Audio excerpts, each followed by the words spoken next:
These are a couple of books that we've probably never heard of because a lot of them are very old, over 50 years old. They're written by Africans, and I believe that they should be read more widely. We should be speaking about them in the mainstream because they're covering very important subjects that we are still struggling with today. It just goes to show that if you don't read books, you will keep on repeating the same mistakes over and over. And I know in a lot of African countries, the reading culture is something that is non-existent, especially in the mainstream.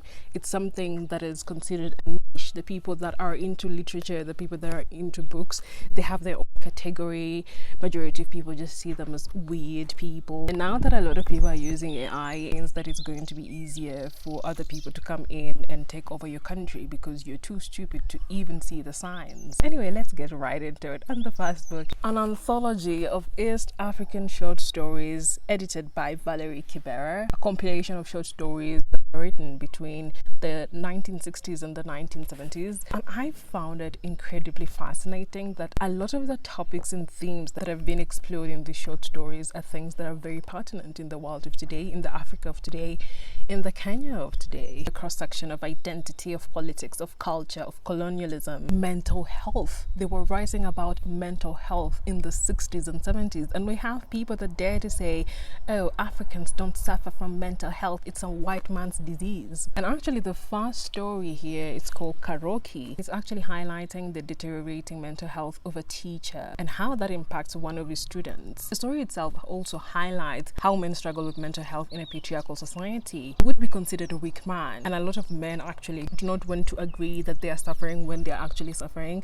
because they have a lot of pride. They do not want to be seen as weak. One of the reasons why this teacher Karaoke is really struggling, he does not want to accept the situation he's in. He's very much in denial, and instead of asking for help, he has a lot of anger at anyone who tries to pinpoint his illness. Personally, what I also get from this story is this fallacy that a lot of people have about getting older. A lot of people do not actually understand how abandoned old people are. It's everywhere in a lot of societies, and this is why this idea that give birth to children so that they can take care of you in your old age doesn't make sense anymore, because your children are going to be busy living their own lives, building their own families, but also trying to make a living. And this man is an old man, Karaoke, and he's all on his own. No one is taking care of him. His fellow colleagues are not checking up on him. Unfortunately, this is the reality for a lot of older people. The only way this can change is when people start to actually put a lot of effort into seeing other people as human beings, but it has to start with you seeing yourself as a human being. You can never really have a society where people care, where people have compassion,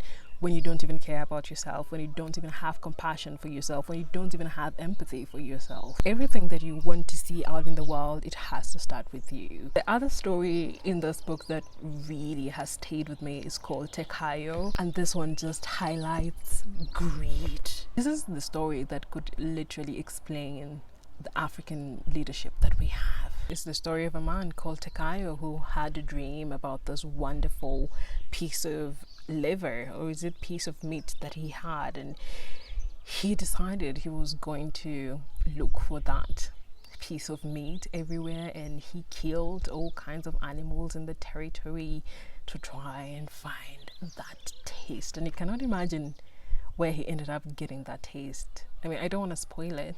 Reading the story for the first time was astonishing, and then it just made me realize that this is exactly what is happening in our own societies. The moral degeneracy that we are seeing in the current Africa of today, it's something that started a long time ago. Land Without Thunder. This is a collection of short stories featuring the normal lives of people intertwining with Africanisms and colonialisms. One of my favorites is the first one, which is called The Old Witch. And one of the phrases that I found really remarkable was in page 12. He was astonished that these simple, semi-educated native girls could be so daring and outspoken. The context here is that a white man was really surprised that an African nurse was speaking back to him. And I found this actually really funny because I read this actually after coming back from France, and it reminded me of a time, actually many instances, where a lot of French men were actually very shocked at the fact that I just didn't take whatever they were saying as at face value. I would challenge them, and even when they said something racist, I would actually turn it on them to make them look like they're the stupid ones. Because what do you mean? You're from a first world country and you still think that someone that has natural hair is a witch? You have to be stupid, no? Even when you look at even feminism itself, how a lot of people, a lot of feminists in the Western world, they see African women as weak. They think that we're not fighting the patriarchy and all that as much as, yes, there's so many African women that actually support the patriarchy. You would be surprised that those same women are also very much respected in their own homes because they have their own way of really putting their foot down without shouting, without saying a lot of words. There's always been this idea that as African women, we are very docile. That is actually not very true. And a lot of times when people from outside come into contact with some African women, they're actually very shocked. I mean, Kenyan women have this reputation for being very mean. The other line from this first story is also, she wished the African women folk were as obedient as their men. In this instance, the thoughts of a British woman who was working in a colonial hospital. I found this quite laughable because a lot of the times, as women, we do know that women are not submissive. It is not in the nature of women to be submissive, but it is in the nature of men to be submissive. And that's why when you look at patriarchy, it's about looking up to someone who has authority over you and following whatever they tell you without question. When you look at the institutions that we've always had, whether it's schools, whether it's churches, whether it's the workplaces, the corporate workplaces, they always have the hierarchy because they were always created for men. Women weren't supposed to be there. That's why when women started getting into these spaces, the patriarchy feels threatened because this idea of hierarchy just doesn't work. A lot of women do not understand this idea of listening to someone who is incompetent in what they are doing. It just doesn't make sense. But a lot of men do not question it. As long as someone has that authority, they just follow what they're being told. If you're in the workplace as a woman and you have a managerial position, an executive position, a lot of men are going to bring you a lot of problems because they do not want to submit to a woman. They do not want to listen to what you have to say because it makes them feel weak. They're very okay with submitting to another man, but not to a woman because they've been told by the patriarchy that women are supposed to be submitting to them.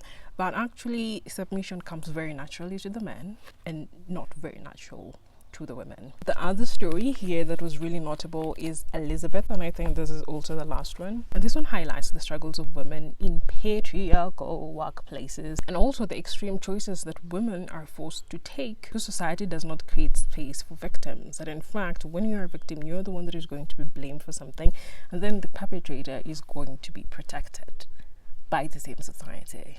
I find it so interesting that this was an experience that was chronicled in the 60s and the 70s. These were struggles that women were having then. We are still struggling with this today.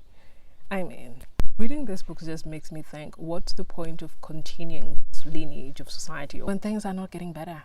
Especially for women. What's the point? The next one by Grace Ogot is The Strange Pride, and this story is built on the myth of the Dholuo people, about how they ended up being fishermen. They used to live very comfortable lives. Everything was provided for them by their deities until one woman came into the picture and everything changed. This is a story about how the status quo in a community was destabilized thanks to the curiosity of a woman. And you know what? You can look at this and be like, oh, this is one of the reasons why we shouldn't be curious about things. But I would say this is also one of those things that reinforces what I was saying in my previous video about community. Community is always forcing people to not change, to be a certain way. Women are supposed to be like this, men are supposed to be like this. There's no room for people to be individuals. You need to be performing the roles that are expected of you. And this is why when someone comes in and they are trying to push people in a different direction, a lot of the times if you are in a community, there's something that is frowned upon. Because again, a lot of people do not want change. Because a lot of times change comes with the fear of the unknown. If you change things now, you don't know what the future is going to be. But if you continue doing the things as you've always done, you already know what the future is going to be for you, whether it's bad, whether it's good. And that's why when you see a lot of women talking about being child-free, there's a lot of pushback because a lot of people have not seen examples of how life is like when someone doesn't have children. They just assume that it's going to be bad. But actually, there are so many women in the past who didn't have children. The difference is that No one was telling their stories. But right now with social media, you're having all the people in their 80s and their 70s who didn't have children, and you will always realize a lot of women don't regret it, but a lot of the men do regret it. At the end of the day, if you're someone that wants to do something differently, who is going against what people have always done, you will be called the weird one, and that's why this book is called The Strange Bride. Then we have The River and the Souls, and this is one of my favorites. And it's a novel that follows the story of 3 generations of women from the pre-colonial period to the post-independence Kenya. These are women from the Dholuo community, from that lineage. In this story, women are being highlighted as ambitious women, as confident women, as providers, as protectors. I know there's always this idea that men are the providers and protectors, but actually when you look at African history, it's women who have always been the providers and protectors. A lot of men would go to war, a lot of them would also go hunting for days on end. Who was taking care of the children at home, feeding them, protecting the household? It was the women. Actually, these 3 books that have been written by women, Margaret Ogola and Grace Ogot, really bring to light a lot of the things that we don't see. And that is the women who were confident in themselves, who were ambitious, who were able to do whatever they wanted in their own lives. We don't see a lot of those stories. There's always this idea that, oh my god, women were just so docile, they're always depending on men. We have examples here of women who are writing about ambitious women, about confident women. This is in the 60s and the 70s, and they got their books published. Why don't we hear more stories about such kinds of women? And actually, the most fascinating thing in the back of this, Grace Ogot is actually described as one of the really disturbing writers in Africa. She was considered really disturbing because if you look at her stories, she's not trying to show women as this one type of thing. In all these books, the women are portrayed as being complex, as having, different sides, as being good, as being nurturing, caring, sacrificing their lives for their families, but also as being greedy, as following their own desires, also as being evil. I mean, these are just women being human beings, and I do get it. Yes, it was disturbing at that point in time because a lot of people just want to see, especially African women, to just be this oppressed. They're so oppressed, my goodness, they can't do anything without the West.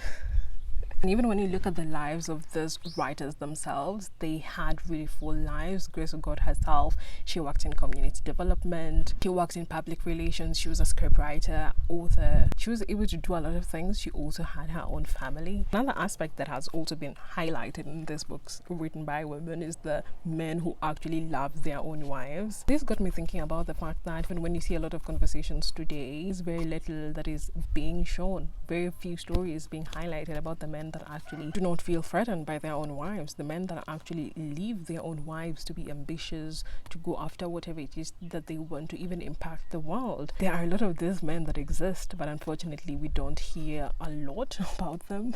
And I believe that is something that we need to change. There's just been a lot of toxicity going around that can make you really think that there's no good in the world. There is some good. Then we have The Burdens, and this is the story of a man who is newly unemployed, life after unemployment, and how he's affecting his family, how that is affecting himself, all the insecurities. Is he taking responsibility for it? Absolutely not, because yes, men under the patriarchy, they fall into this victim mentality when they lose their jobs. The patriarchy always tells them that you are the provider. What happens when you lose your provider role? A lot of them do not want to take accountability for it. They'll start blaming everyone else but themselves. They don't want to go out there and beg to be given a provider role because I'm a man. Things are just supposed to be falling on my lap. Basically, this is what the man in this book is going through. He becomes an alcoholic, he abandons his role as a father, he becomes the worst husband. His wife tells him, blows, battles, hunger, hatred, poverty, and a cold bed. I can't stand it any longer.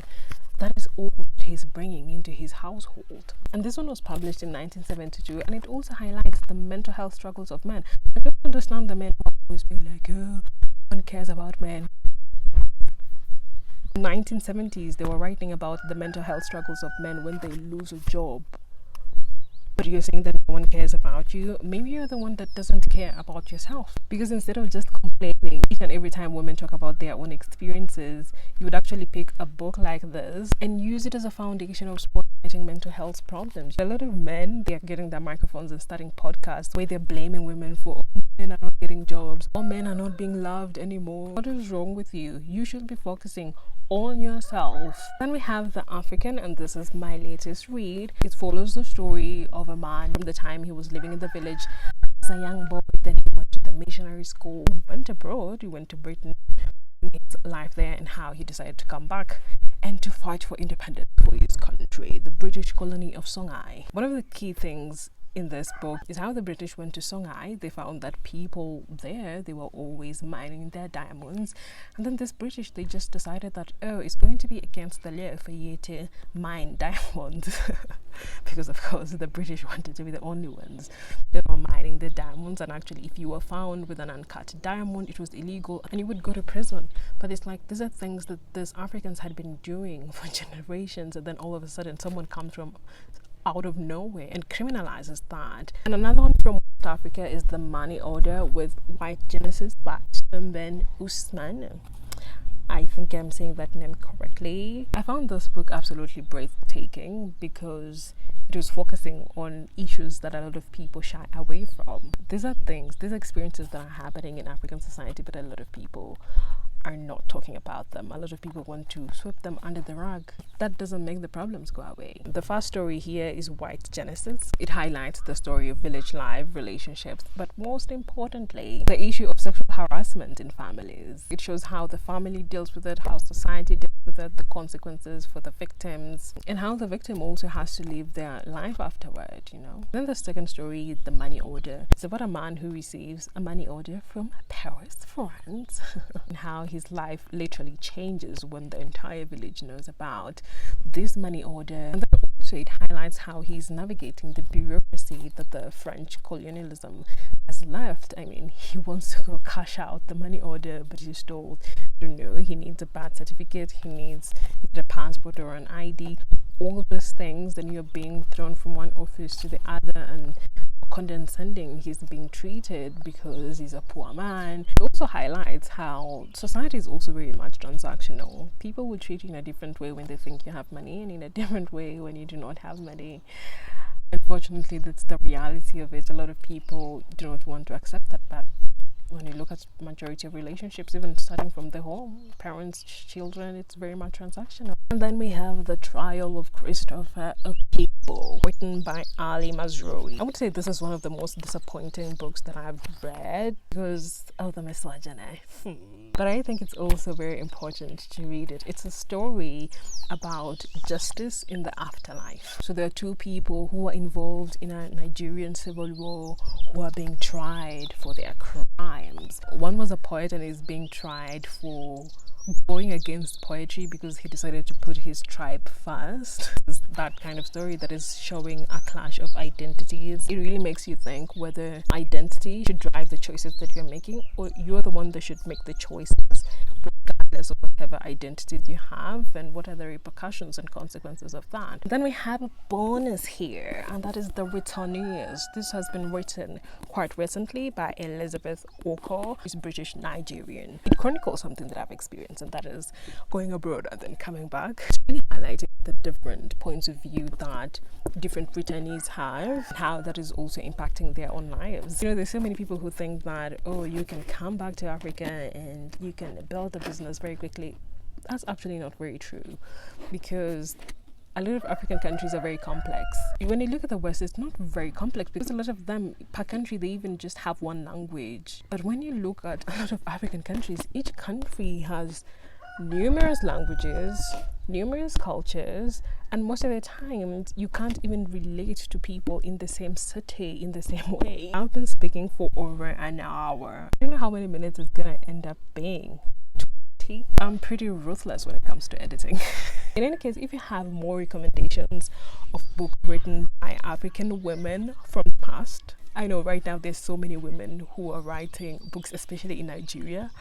Nigeria is like the heartthrob of literature. Women are quite writing books, and they're writing amazing books. But I also think it's more important for us to read books written by women in the 30s, the African women. If you know any of these writers, recommend them. We need to know what is happening. We need to know about the lives of women so that we can actually even have the confidence to go about making decisions about our own lives.